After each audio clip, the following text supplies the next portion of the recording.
Sorry, अनि in इमानदारी character, character. Second चरित्र point is भन्ने विषय चरित्र भन्ने विषयमा अनि आज हामी दोस्रो कुरा हेरौँ अनि भरोसा योग्यता भनेर हेरौँ. so every Christian need to be trustworthy. अनि हरेक आनन्द Every Christian need to be trustworthy. अनि हरेक विश्वासी चाहिँ भरोसा योग्य हुनुपर्छ. And if we are in leadership position, if we are pastors or leaders or elders, we should be more trustworthy. We should be model to the believers. अझ भन्न पर्दा हामी जो एउटा पास्टरको रूपमा छौं, जो एउटा सेवकको रूपमा सेवा गरिराखेका छौं, हामी अरू व्यक्तिको लागि त भरोसा योग्यको त एउटा नमुनै बन्न पर्छ. And God will never use untrusty person.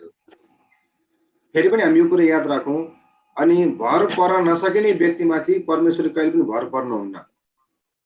A person will grow in his spiritual life, a person will grow in his life only when God can trust him. अनि जो व्यक्तिमाथि परमेश्वरले भरोसा राख्न सक्नुहुन्छ, त्यो व्यक्ति मात्रैलाई त्यो व्यक्तिलाई परमेश्वरले ख्याल गर्नुहुन्छ, त्यो व्यक्तिको आत्मिक उन्नति परमेश्वरले गराउनुहुन्छ र त्यो व्यक्तिको आत्मिक उन्नति गराउनुहुन्छ. So in 1 Corinthians chapter 4 verse 2, it is written, it is required that those who had been given a trust must prove faithful. अनि 1 कोरिन्थीको पुस्तकमा लेखिएको छ च्याप्टर 2 हैन,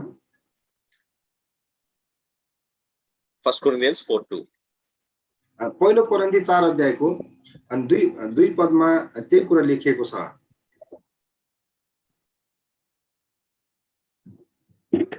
Can you repeat? So if authority is given to you, you have to prove yourself faithful.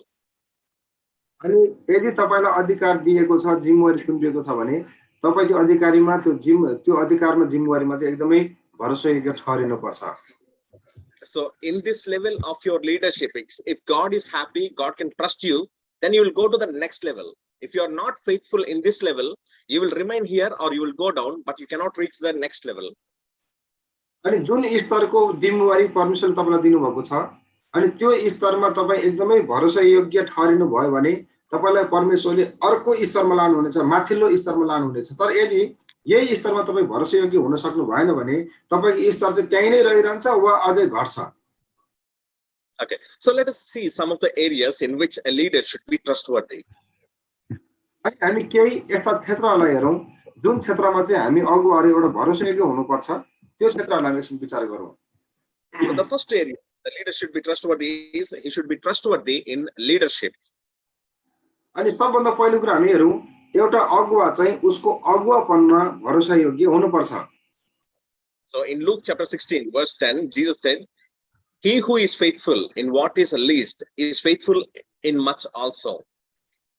अनि यसको ख्रिस्टले लुका 16:10 मा भन्नुभएको छ, जो थोरै कुरामा इमानदार हुन्छ त्यो धेरैमा पनि इमानदार हुन्छ. And he who is unjust in what is least, he will be also unjust in much. अनि जो कुरा अनि थोरै कुरामा बेइमान हुन्छ त्यो व्यक्ति चाहिँ धेरै कुरामा पनि बेइमान हुन्छ. So in your leadership you should be trustworthy. अनि तपाईको अगुवापनमा चाहिँ तपाई भरोसायोग्य व्यक्ति हुनुपर्छ. Pastor should prove his commitment towards the congregation, towards the God's call. अनि पास्टरले चाहिँ परमेश्वरको बोलावट प्रति र आफूले आफ्नो जिम्मामा रहेको विश्वासीहरूको अगाडि अनि आफ्नो बोलावटको भरोसायोग्यता देखाउनु पर्छ. So also a pastor must keep the promises. अनि साथै पास्टरले अनि आफ्नो प्रतिज्ञाहरूलाई पनि पूरा गर्नुपर्छ. And he should respond sensibly and appropriately to the ministries. अनि उसले चाहिँ सेवाकाई प्रति अनि जिम्मेवारी प्रति चाहिँ एकदमै जवाबदेहिता देखाउनु पर्छ, यानी कि प्रतिक्रियाहरू एकदमै असल रूपले देखाउनु पर्छ. So he should be prove faithful in fulfilling the needs of the congregation. साथै विश्वासीहरूको माग के छ, आवश्यकता के छ, त्यसलाई पूरा गर्ने क्षेत्रमा पनि आफैलाई भरोसायोग्य देखाउनु पर्छ. So if God is faithful with what he is given to you, God will take you to the next level. अनि जुन जिम्मेवारी जुन कार्य तपाईलाई परमेश्वरले दिनुभएको छ त्यसमा तपाईँ भरोसा योग्य रहनुभयो र तपाईले परमेश्वरको भरोसालाई तोड्नु भएन भने तपाईलाई परमेश्वर त्यो भन्दा माथिल्लो स्तरमा बढाउनु हुनेछ। So God should not feel, why did I give to this person? If I have given the same thing to the other person, he must have done more faithfully. He must have done with more zeal and more passion. अनि परमेश्वरले कहिले पनि अनि तपाईँ र मलाई देखेर किन मैले यो जिम्मेवारी चाहिँ यो व्यक्तिलाई दिए होला, यदि मैले अर्को व्यक्तिलाई फलाने व्यक्तिलाई दिएको भए उसले चाहिँ अझ जोशको साथमा यो काम गर्ने थियो, अझ तडपको साथमा यो काम गर्ने थियो भनेर परमेश्वरले कहिले पनि भन्ने दिन नआओस् हामीलाई देखेर। Prove yourself faithful, trustworthy in the leadership position that God has given to you. यसकारण जुन अगुवापनको जिम्मेवारीमा तपाईँ हुनुहुन्छ वा जुन जिम्मेवारी दायित्व तपाईलाई परमेश्वरले दिनुभएको छ त्यसमा चाहिँ तपाईँ भरोसा योग्य हुनुहुन्छ भन्ने कुरा परमेश्वरको सामुन्ने प्रमाणित गरेर देखाउनुहोस्। There are so many people around us. If the same responsibility is given to them, they will do it 100% better or more better than what we are doing.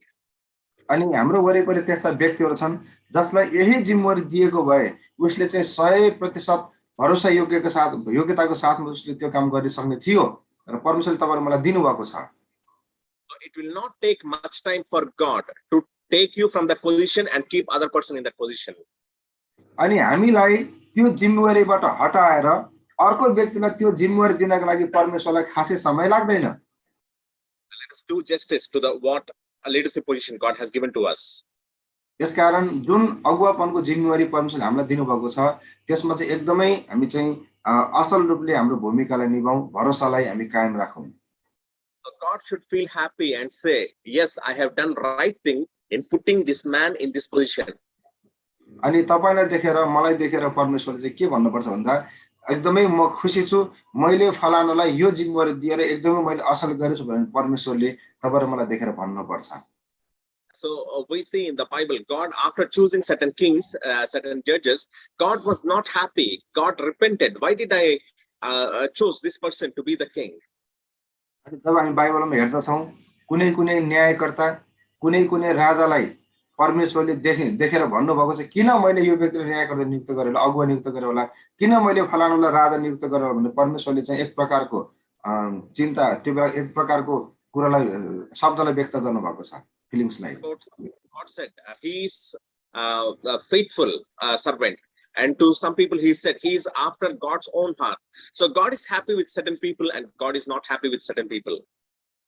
अनि कति व्यक्तिहरूलाई चाहिँ अनि परमेश्वरले किन मैले यसरी नियुक्त गरे भनेर त्यस प्रकार शब्द व्यक्त गर्नुभएको छ भने कति व्यक्तिलाई चाहिँ अनि फलाना मेरो हृदय अनुसारको मानिस भनेर त्यसरी शब्द व्यक्त गर्नुभएको। यसको मतलब कति व्यक्तिहरू परमेश्वरप्रति भरोसा योग्य रहन सके, कति व्यक्तिले परमेश्वरको भरोसा तोडे।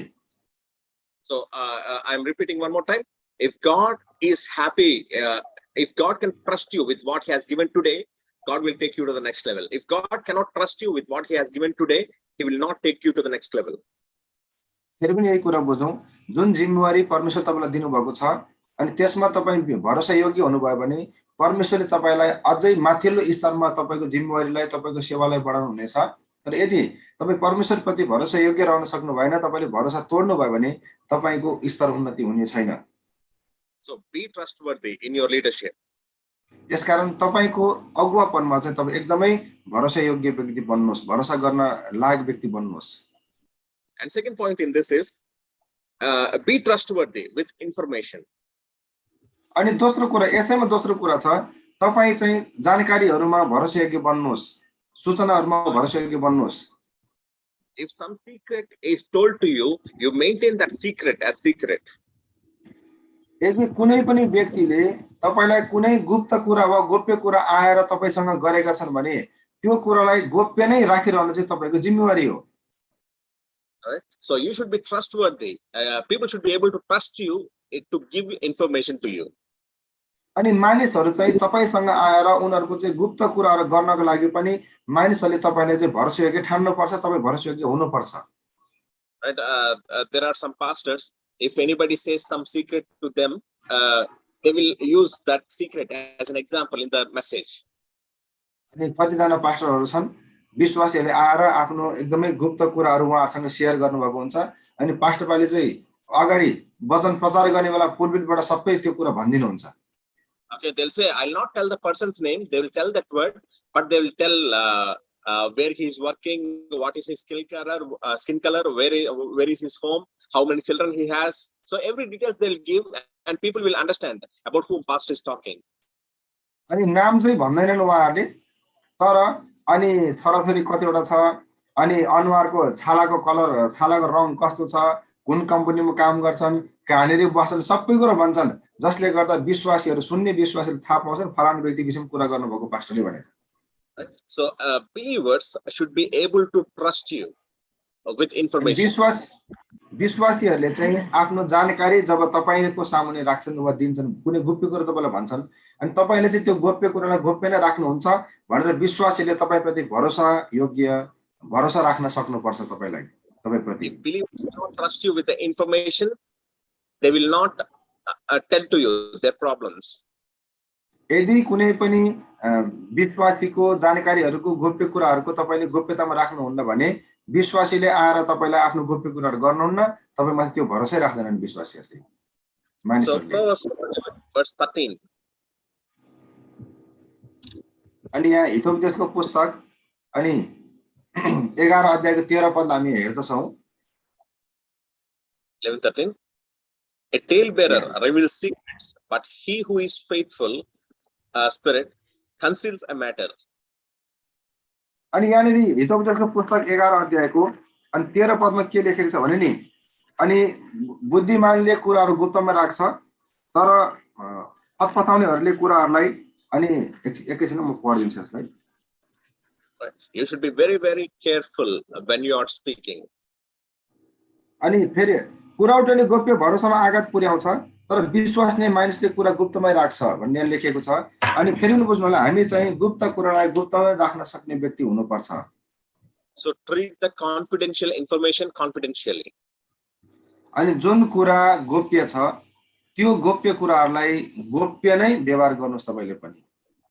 So it is not necessary that you have to tell some lie, but what you should not speak, don't speak those things.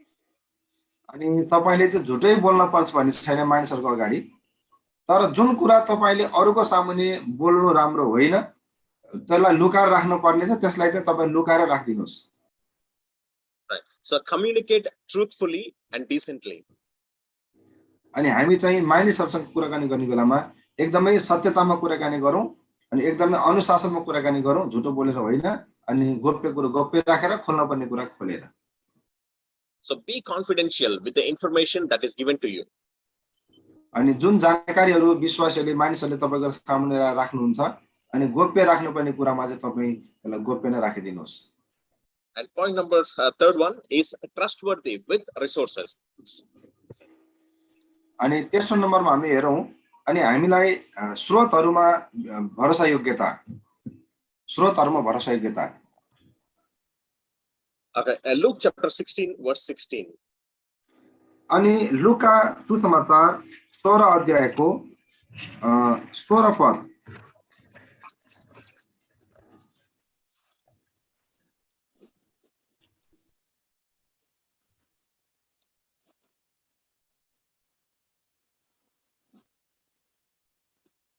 Sorry, 11 पद. 16 brother. Luke 16:11. 11 no? Okay, last time also we read I think this one. यसको मतलब हामीले यो विषय पढिसक्यो के अरे त हो? हजुर अस्ति पढिसक्यो अनि पढाइसक्नु भयो. आमामा कहाँ पुगेर छोडेको छ अस्ति हामीले? ए स्रोत साधन प्रति विश्वास योग्यतामै स्रोत साधन यही पुगेर छोड्यौ? हजुर त्यही पुगेर छोड्या. ठीक छ, सकियो छैन. Last time also I made the same mistake. 16 I said. Okay. Yeah. Our good students are listening second time also. हाम्रो एकदमै असल विद्यार्थीहरु नि चुप लाएर सुनिरहनु भएको. Okay. Right. Okay. Okay, trustworthy with resources. So what God has given to you, be faithful in it. अनि हामी चाहिँ परमेश्वरले दिनुभएको स्रोतहरुप्रति पनि भरोसायोग्य हुनुपर्छ.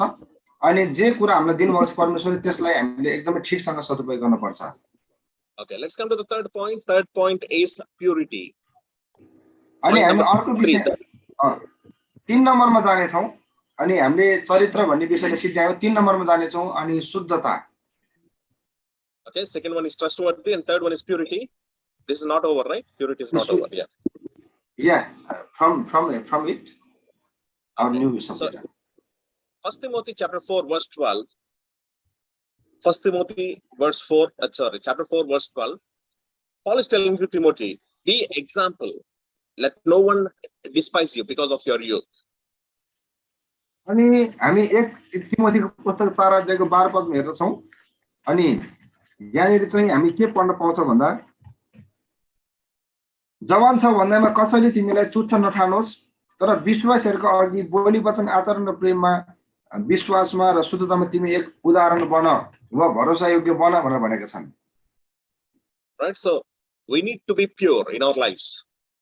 अनि हाम्रो जीवनमा चाहिँ हामी एकदमै शुद्ध जीवन जिउनु पर्छ शुद्धतामा जिउनु पर्छ So the first one is we should be purity in our marriage life. अनि नम्बर 1 मा हामी हेर्नु फेरि पनि 3 को अर्को नम्बर 1 वा क गर्न सक्नुहुनेछ 3 को 1 वा क हेरौं यसमा यौन जीवनमा शुद्धता सरी वैवाहिक जीवनमा शुद्धता So actually it is written purity in sexual life, but I only changed it to marriage. So हुन्छ यसलाई हामी वैवाहिक जीवनको शुद्धता नै भनेर राख्दा राम्रो हुन्छ okay. So Ephesians chapter 5 verse 3. अनि एफिसीको पुस्तक 5 अध्यायको अनि हामी verse 3 सर Ephesians 5:3. अनि एफिसीको पुस्तक 5 अध्यायको 3 पदलाई हामी यहाँ हेर्न सक्छौं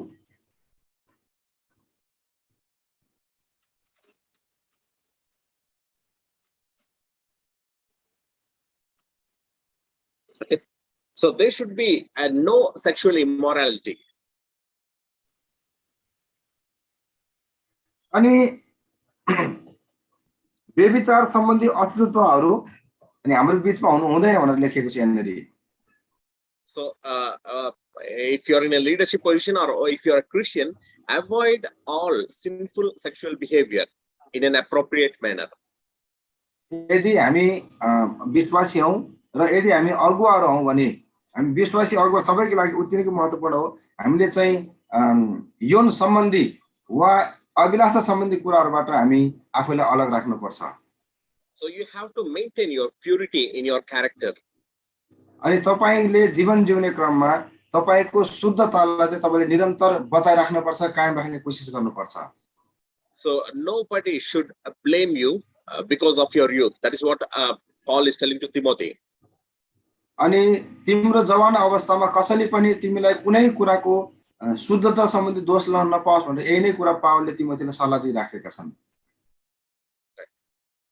So second point, be pure in your spiritual affirmations. अनि दोस्रो कुरा हाम्रो आत्मिकी स्वीकारोक्तिमा शुद्धता 2 Corinthians chapter 10 verse 5. अनि दोस्रो कोरिन्थी 10 अध्यायको अनि 5 पदलाई हामी यहाँ हेर्न सक्छौं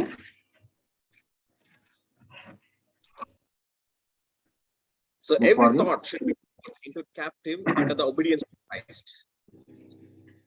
अनि हरेक अहंकारपूर्ण बाधाहरू र अनि बहसहरूलाई अनि हामीले चाहिँ ख्रीष्टको आज्ञा पालन गर्नलाई बाध्य पार्नुपर्छ भनेर लेखेको छ So what you believe spiritually should be pure. अनि आत्मिक रूपमा तपाईले जे कुरा पक्का विश्वास गर्नुभएको छ त्यसलाई सधैं हामीले शुद्धतामा कायम राख्नुपर्छ So every thought should be brought into the captivity, captive under the obedience of Christ. अनि हरेक विचारहरू जुन हामीमा आउँछ त्यसलाई चाहिँ ख्रीष्टको आज्ञाकारितामा ल्याउनु पर्छ भनेर यहाँ वचनले लेखेको छ So seek guidance and help from the Holy Spirit. यसकारण गर्दा हामी यसको लागि चाहिँ एकदमै पवित्र आत्माको अगुवाई अनि पवित्र आत्माको सहायतालाई खोजी गर्नुपर्छ Spend much time in prayer and Bible study.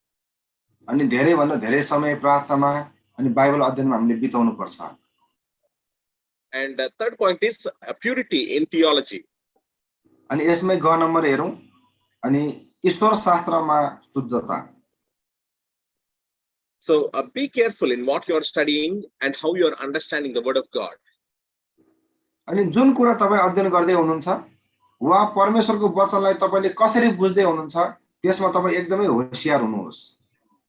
So try to understand the message. Try to understand what God is trying to tell through the scripture correctly. अनि तपाईले जुन वचनको खण्ड पढ्दै हुनुहुन्छ अनि त्यो वचन खण्डले वास्तवमा के भन्न खोज्नु भएको परमेश्वरले त्यो वचन खण्डद्वारा भनेर तपाई एकदमै होशियारीसँग त्यसलाई जाँचेर अनि यसलाई बुझ्नुहोस्। So wrongly interpreting the word of God will take you in wrong direction. अनि यदि तपाईले परमेश्वरको वचनलाई गलत तरिकाले उल्था गर्नुभयो त्यसलाई गलत तरिकाले अर्थ लाउनु भयो भने तपाई गलत दिशामा हिँड्न थाल्नु हुनेछ। So fix your theology to the theologies which are popular and which are according to the word of God. Don't trust in every new theology that is coming. त्यसकारणले गर्दा तपाई जुन थियोलोजीलाई विश्वास गर्दै हुनुहुन्छ जसरी वचनलाई बुझ्दै हुनुहुन्छ त्यो चाहिँ धेरै जस्तो क्रिस्चियन समाजमा धेरै जस्तो व्यक्तिले स्वीकार गरेको र जुन चाहिँ एकदमै वचन अनुसार ठीक छ त्यसलाई तपाईले पछ्याउने प्रयास गर्नुहोस् अनि गलत र भर्खरै आएको नयाँ प्रकारको थियोलोजीहरुलाई एकदमै तपाई जाँचेर मात्रै स्वीकार गर्ने गर्नुहोस्। So I'm telling you old theologies and accepted by more people because every theology should be time tested. Aaj bola to aaj maybe we think it is right, but after a few days people will find out, okay, this has this drawback, this has this drawback. So always follow the old theologies. Old theologies means which are time tested and which are accepted by more believers and which you feel it is closer to the Bible, which you feel it is right according to the word of God. अनि हामीले जुन पनि थियोलोजीलाई अध्ययन गर्छौं बुझ्छौं वा सुन्छौं हामीले चाहिँ सकेसम्म पुरानो ईश्वर शास्त्रलाई पुरानो थियोलोजीलाई स्वीकार गर्नुपर्छ किनकि त्यो पुरानो थियोलोजीहरु चाहिँ समयको साथसाथमा वर्षौं लगाएर सयौं वर्ष लगाएर जाँचिएको हुन्छ र धेरै जाँचिएर धेरै व्यक्तिले त्यसलाई स्वीकार गरेको हुने भएको कारणले गर्दा हामीले त्यो ईश्वर शास्त्रलाई स्वीकार गर्नुपर्छ। वास्तवमा नयाँ आएको थियोलोजी चाहिँ जाँचिएको हुँदैन भर्खरै त्यो नयाँ प्रकाश पाएको नयाँ चाहिँ जानकारी भन्ने कुरा भएको हुने भएको कारणले गर्दा हामीले चाहिँ अनि धेरै ईसाई समाजमा अनि धेरै व्यक्तिले स्वीकार गरेको अनि जुन चाहिँ एकदमै वचन अनुसार छ जसमा चाहिँ कम विवाद छ जसले जो चाहिँ एकदमै वचनको बाइबलको नजिक छ त्यो ईश्वर शास्त्रलाई हामी स्वीकार गर्नुपर्छ। So today many people are making new theologies. They start one more new church or they start one more new doctrine. So many people are starting new. These days it is very much more. So be careful what theology you are believing. आजकलको दिनमा चाहिँ अनि कति व्यक्तिले नयाँ नयाँ ईश्वर शास्त्रलाई आफैले बनाइराखेका छन् नयाँ नयाँ चर्चले सुरु गरेका छन् नयाँ नयाँ सम्प्रदायले सुरु गरिराखेका छन् यसकारणले गर्दा यस्तो कुराहरुदेखि हामी चाहिँ एकदम होशियार हुनुपर्छ। So in believing a theology, give importance to what a Bible is teaching. अनि जब हामी कुनै पनि थियोलोजीलाई लिन्छौं त्यो थियोलोजी लिने बेलामा स्वीकार गर्ने बेलामा वास्तवमा बाइबलमा यसलाई कसरी प्रकट गरिएको छ अनि यसले चाहिँ हामीलाई बाइबलको ज्ञानमा कतिको बढ्न सहायता गर्छ भन्ने कुरा हामीले जाँच्न पर्छ। So you need to maintain purity in theology. यसकारण हामीले चाहिँ ईश्वर शास्त्रको क्षेत्रमा पनि शुद्धतालाई एकदमै मेन्टेन गर्नुपर्छ। And point number 2 is purity in your professional practice. अनि अर्को हामी घ नम्बर भनौं या 4 नम्बर भनौं हैन र 3 को घ वा 3 को 4 नम्बर भनौं अनि हाम्रो व्यावसायिक अभ्यासहरुमा शुद्धता। So what responsibility is given to you, treat it with purity. Do your responsibility with purity. अनि तपाईको व्यावसायिक कार्यहरुमा तपाईलाई जुन जिम्मेवारी दिएको हुन्छ त्यो जिम्मेवारीमा एकदमै तपाई शुद्धतालाई कायम राख्ने कोसिस गर्नुहोस्। So you should be having purity in every work that you are doing. अनि जुन काम तपाई गर्दै हुनुहुन्छ जिम्मेवारी पाउनु भएर त्यो काममा एकदमै शुद्धतालाई तपाईले कायम राख्नुहोस्। And don't take any advantages of somebody's weaknesses. अनि अरु कसैको कमजोरीमा तपाईले फाइदा उठाउने प्रयास गर्दै नगर्नुहोस्। So and avoid exploiting other people.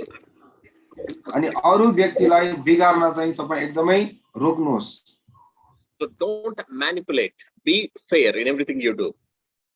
अनि कुनै पनि मानिसलाई तपाईको कुरामा नै अनि सँगसँगै लगाउने प्रयास नगर्नुहोस्। तपाईँ एकदमै ठिक र सही कुरामा मात्रै मानिसहरूलाई अनि सिक्ने वा सिकाउने काम गर्नुहोस्।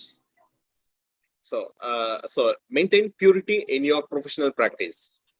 अनि तपाईले गर्ने व्यावसायिक कार्यहरूमा एकदमै तपाईँ शुद्धतालाई कायम राख्नुहोस्। So next point number 4, accountability. अनि 4 नम्बर शीर्षक हेरौँ हामी अब। 3 नम्बर शीर्षक सक्यो, 4 नम्बर शीर्षक अनि जवाफदेहिता। Right. Point number 3, purity is over. Point number 4, accountability. अनि शुद्धता सक्यो है, शुद्धता सक्यो। अब चाहिँ जवाफदेहिता वा हिसाब किताबको क्षेत्र भनेर पनि भनौँ न यसलाई। So Romans chapter 14 verse 12 says, each one of us shall give account of himself to God. अनि रोमीको पुस्तक 14 अध्यायको 12 पदमा लेखिएको छ, हामी हरेकले परमेश्वरको सामुन्ने आफ्नो लेखा दिनेछौँ भनेर लेखिएको छ। So understand, God gave us authority, at the same time we are responsible. अनि फेरि बुझ्नु होला, परमेश्वरले हामीलाई अधिकार दिनुभएको छ, अधिकार साथसाथमा हामी त्यसको जवाफदेही पनि बन्न पर्छ भने हामीले बुझ्नु पर्छ। We will take account of each and everything. अनि हामीले पाएको हरेक जिम्मेवारीको लागि, हामीले पाएको सबै कुराको लागि हामीले एक दिन लेखा दिनुपर्छ परमेश्वरलाई। Bible also says you will be accountable for every unnecessary word you have spoken. अनि बाइबलले त यो पनि भनेको छ, हामीले बोलेको हरेक व्यर्थको कुराको लागि पनि हामीले लेखा दिनुपर्छ भनेर बाइबलले हामीलाई सिकाएको छ, भनेको छ। Understand, we are under responsibility and we are accountable for every action that we are doing. फेरि पनि बुझौँ, हामीले गरेको हरेक काम अनि हामीले पाएको हरेक जिम्मेवारी अनि ती सबैको लागि चाहिँ हामी जवाफदेही हुनुपर्छ एक दिन। Right. So the first one is accountability. In that first one, accountability in finances. अनि जवाफदेहितामा नम्बर 1 मा वा नम्बर क मा हेरौँ। जवाफदेहिताको नम्बर 1 वा क, अकाउन्टेबिलिटीको। अनि आर्थिक क्षेत्रमा जवाफदेहिता। So when we are doing with the church finances, understand that we are dealing with God's money. जब हामी मण्डलीको रुपैयाँ पैसाको जिम्मेवारी लिएका हुन्छौँ, त्यतिखेर हामीले बिर्सिनु नहुने सधैँ सम्झिनुपर्ने कुरा चाहिँ के छ भने हामी परमेश्वरको पैसालाई चलाउँदै छौँ, परमेश्वरको पैसाको हिसाब राख्दै छौँ। We have to be careful that God is going to ask us account for every rupee we are spending. अनि जुन खर्च हामीले जुन भेटीहरू परमेश्वरको भवनको मण्डलीको पैसाहरू परमेश्वरको पैसा हामी चलाउँदै छौँ, हरेक हामीले चलाएको पैसाको परमेश्वरलाई हिसाब दिनुपर्छ भन्ने कुरा हामी याद गर्नुपर्छ। So always promote the accepted accounting practices. यसकारणले गर्दा हामीले जब हामी हिसाब किताब राख्छौँ अनि एकदमै सर्वस्वीकार योग्य प्रकारको हिसाब किताबलाई हामी तरिकालाई अपनाऊ। So ensure the church funds are properly used for ministry. अनि जुन मण्डलीको रकमहरू छन्, भेटी दशांशहरू छन्, त्यो चाहिँ परमेश्वरको सेवाका लागि नै प्रयोग भइराखेको छ कि छैन भन्ने कुरामा हामी पक्का बनौँ। So make clear distinction between your money and God's money. फेरि पनि बुझ्नु होला, तपाईको व्यक्तिगत पैसा, परमेश्वरको पैसा, यो दुईटामा फरक छ र यसलाई फरकै तवरले हामीले अगाडि बढाउनु पर्छ। Right? So God is going to ask us account for each and every rupee that we are spending. So spend money with care. Be accountable. अनि तपाईँ र मैले जुन परमेश्वरको पैसा खर्च गर्छौँ, हरेक खर्चको हामीले हिसाब परमेश्वरलाई दिनुपर्छ। यसकारणले गर्दा हामी होशियारीको साथमा परमेश्वरको पैसालाई खर्च गरौँ। So point number B is accountability in ministry responsibility. Next point, say 2. अनि अर्को नम्बरमा हेरौँ, ख नम्बर भनौँ वा 2 नम्बर भनौँ, 4 को ख वा 4 को 2। अनि जिम्मेवारीमा जवाफदेहिता। So accountability in ministry responsibility. Ministry. अनि सेवकाईको जिम्मेवारीमा जवाफदेहिता। The first one we have seen accountability in finances. Second one is accountability in ministry responsibility. अनि नम्बर क मा हामीले हेर्यौं रुपैयाँ पैसामा जवाफदेहिता, नम्बर ख मा हामी हेर्दै छौं सेवकाईको जिम्मेवारीमा जवाफदेहिता।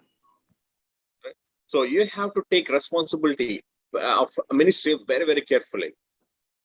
अनि तपाईलाई जुन सेवकाईको जिम्मेवारीहरु दिनुभएको छ त्यसलाई तपाईले एकदमै असल रूपले अनि महत्त्वको साथमा त्यसलाई पूरा गर्नुपर्छ।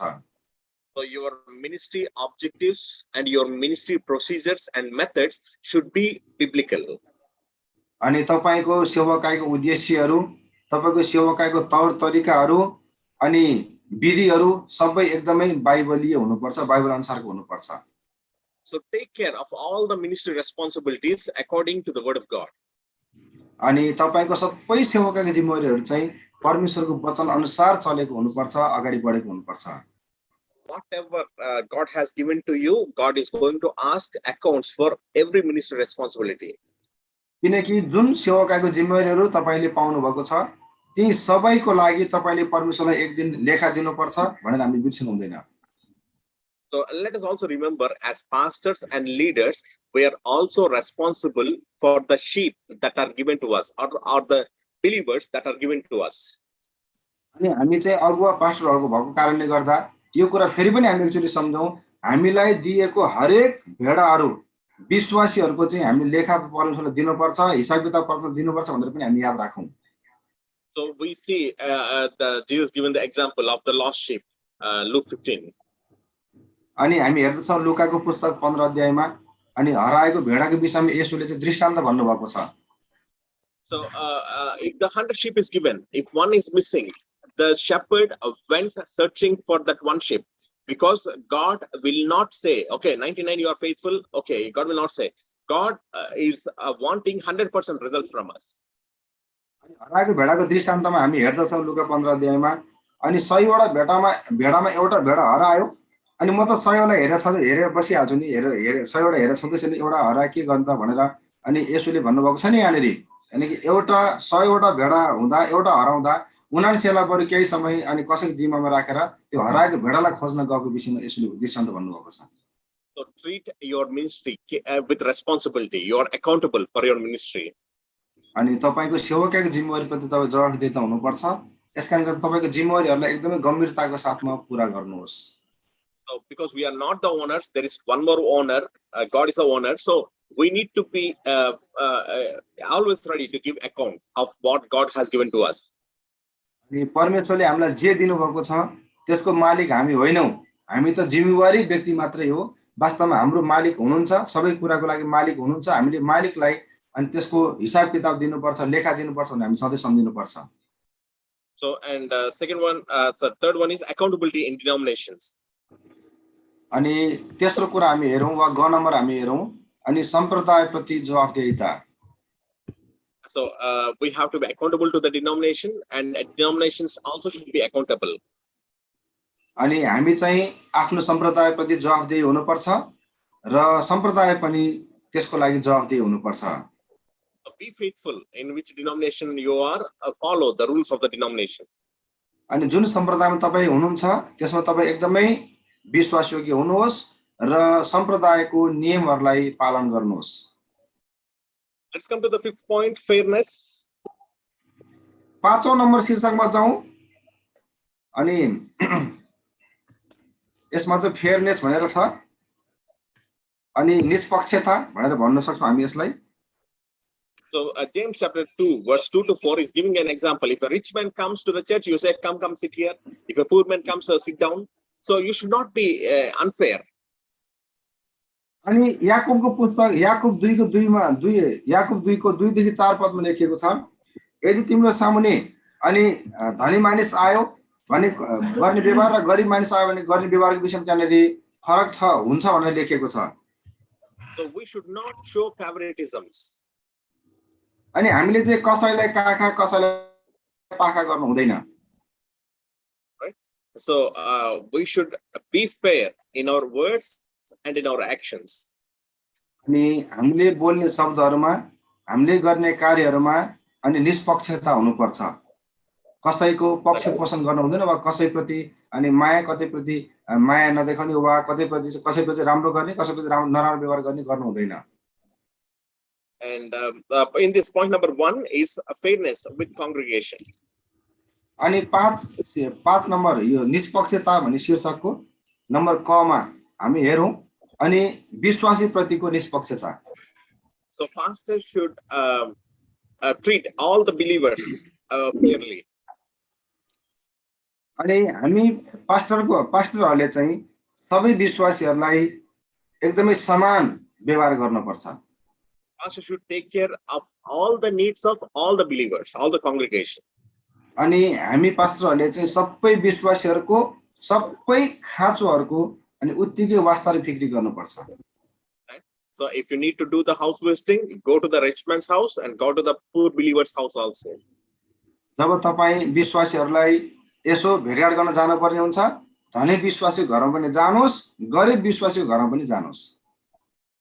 So meet all the needs of all your congregations. अनि तपाईको सबै विश्वासीहरूको सबै खाँचोहरूलाई पुरा गर्ने कोसिस गर्नुहोस्। If any congregation, if any member of the congregation is asking a help beyond the responsibility of a pastor, refer that to somebody who is taking care of that issue. अनि यदि कुनै विश्वासीले अनि पास्टरको रूपमा सेवा गर्दै रहनु भएको तपाईको क्षमता भन्दा पनि बाहिरको वा तपाईले सक्ने भन्दा पनि अर्कै प्रकारको अनि कुनै पनि कुराको माग गरेका छन्, त्यो खाँचो परेको छ भने जो व्यक्तिले त्यो गर्न सक्छ त्यो व्यक्तिलाई तपाईले अनुरोध गरिदिनुहोस्, त्यो व्यक्तिप्रति विश्वास त्यो व्यक्तिले देखाइदिनुहोस् विश्वासीलाई। And point number 2, fairness with the staff. अनि ख नम्बरमा लेखौं कर्मचारीहरूसँग निष्पक्षता। So again, don't show favoritisms in the staff. अनि फेरि पनि त्यही नै कुरा हो, हामीले कर्मचारीहरूलाई कसैलाई काखा कसैलाई पाखा गर्नु हुँदैन। So treat everyone of your staff fairly. अनि हाम्रो हरेक कर्मचारीहरूलाई हामीले सही र उस्तै व्यवहार गर्नुपर्छ। So respect the positions of what we have given to them or what God has given to them. अनि जुन जिम्मेवारी हामीले उहाँलाई दिएका छौं वा परमेश्वरबाट उनीहरूले पाएका छन् अनि त्यसलाई चाहिँ हामीले आदर गर्नुपर्छ अनि मान्यता दिनुपर्छ उस्तै प्रकारले। When they do mistake, to correct them sincerely, and when they do right, appreciate them publicly. जब उनीहरूले गल्ती गर्छन् एकदमै गम्भीरताको साथमा त्यसलाई सुधार्नका लागि सल्लाह सुझाव दिनुहोस्। जब उनीहरूले राम्रो काम गर्छन् सार्वजनिक रूपमा नै अनि उहाँहरूको चाहिँ अनि हामीले बढाई गरिदियौं। Treat everyone fairly. If you like one person, if he does small work, also appreciate him. And if you don't like somebody, if he does good works, also find faults in them. Don't be unjust. Don't be unfair. कुनै व्यक्ति तपाईलाई मन परेको छ, उसले राम्रो काम गर्यो भने अनि उसलाई चाहिँ अनि सबैको अगाडि बढाइ गरिदिनुहोस्।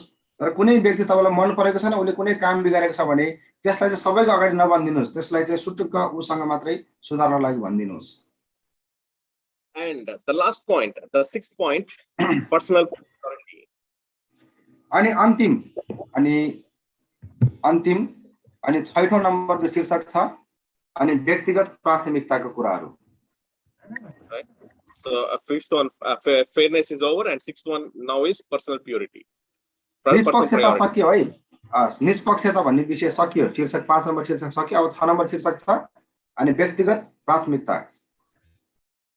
So every time you need to check what you are giving priority. हाम्रो जीवनमा हामीले हरेक समय अनि मैले कुन कुरालाई बढी प्राथमिकता दिदैछु भन्ने कुरा जाँचिरहनु पर्छ। Right. So what is becoming important to me?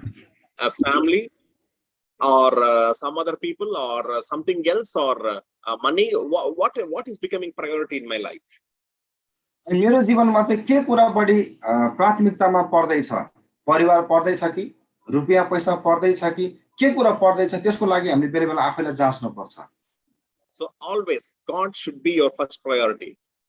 अनि सधैँ हाम्रो पहिलो प्राथमिकतामा चाहिँ परमेश्वरै हुनुपर्छ। परमेश्वरलाई पहिलो प्राथमिकता दिनुपर्छ हामीले। So whatever you do it for the glory of the Lord. अनि तपाई जे पनि गर्नुहुन्छ त्यो परमेश्वरको महिमाको लागि नै गर्नुहोस्। So we submitted our life for God, so make God as our priority all through our lives. अनि हामीले आफैलाई परमेश्वरमा सुम्पेका छौं, समर्पण गरेका छौं। यसकारणले गर्दा हाम्रो जीवनको पहिलो प्राथमिकता चाहिँ परमेश्वरलाई नै होस्। So when there comes a priority choosing between your personal relationship with God, your family, and your ministry, always a personal relationship with God should be first priority, then comes your family, then comes your ministry. जब तपाईको परमेश्वरसँगको सम्बन्ध, तपाईको परिवार र तपाईको सेवाकाईको विषयमा तपाईले चाहिँ प्राथमिकता कुनलाई दिने भन्ने तपाईलाई समस्या पर्छ, दुविधा पर्छ जहिले पनि परमेश्वरसँग व्यक्तिगत सम्बन्धलाई नै तपाईले पहिलो प्राथमिकता दिनुहोस्। Right? So always give priority to God. Check your priorities often. अनि सधैँ तपाईले परमेश्वरलाई नै पहिलो प्राथमिकता दिनुहोस्। तपाईको जीवनमा कुन कुरालाई तपाईले प्राथमिकता दिदै हुनुहुन्छ बेला बेलामा आफैले जाँच्दै गर्नुहोस्। So sometimes because of the busy of the works, sometimes we think we are doing ministry, but our priorities changes, right? As God goes to the next places and other things becomes higher priorities. So always check to which thing you are giving priority regularly. किनकि हामी सेवाकाईमा छौं, धेरै व्यस्त हुन्छौं, बेला बेलामा धेरै जिम्मेवारीहरू पूरा गर्न पर्ने हुन्छ। अनि यसरी जिम्मेवारीहरू पूरा गर्न पर्ने अवस्था आउँदै जाँदाखेरि कतिपटक हामीले चाहिँ अर्कै कुरालाई प्राथमिकता दिइसकेका हुँदैछौं, परमेश्वर चाहिँ दोस्रो प्राथमिकतामा परिसक्नु भएको हुन्छ। यसकारण गर्दा हामी आफैलाई जाँचौं र परमेश्वरलाई चाहिँ पहिलो प्राथमिकतामा हामी राखिराखौं। So why we are doing ministry? So not for our family, not for our finances, not for the fame or not for the name. We are doing the ministry because we love God. We are doing ministry because it is God's responsibility given to us, right? So we need to understand our priorities, why we are doing what we are doing. किन हामीले सेवा गर्दैछौं हैन? परमेश्वरलाई प्रेम गरेको कारणले गर्दा, परमेश्वरको राज्य विस्तारको लागि वा परमेश्वरले दिनुभएको जिम्मेवारीलाई नै हामीले पूरा गरेको त नि। यसकारण गर्दा हामीले अनि परमेश्वरको प्रेमको कारणले, परमेश्वरले दिनुभएको जिम्मेवारीको कारणले गर्दा नै हामी सबै कुरा गरिराखेका कारणले गर्दा वास्तवमा परमेश्वरलाई नै हामीले पहिलो प्राथमिकता दिनुपर्छ। अनि हामीले सेवाकाई चाहिँ हाम्रो नाम कमाउनलाई वा हामीले धन कमाउनको लागि, हामीले ख्याति कमाउनको लागि गरेको होइन। यसकारण गर्दा पहिलो प्राथमिकता हामीले परमेश्वरलाई नै दिनुपर्छ। So check your priorities regularly. Make sure God is your first priority. अनि तपाईले कुन कुरालाई पहिलो प्राथमिकता दिदै हुनुहुन्छ त्यसलाई चाहिँ तपाई दैनिक रूपमा जाँच्ने गर्नुहोस् र पहिलो प्राथमिकता सधैँ परमेश्वरलाई नै दिने गर्नुहोस्। So here I am closing the ethics class. अनि फेरि पनि खुसी हुनुभयो हुन्छ। अब एथिक्स कक्षा आजबाट सकियो र आजको कक्षा पनि सकियो यति चाँडै।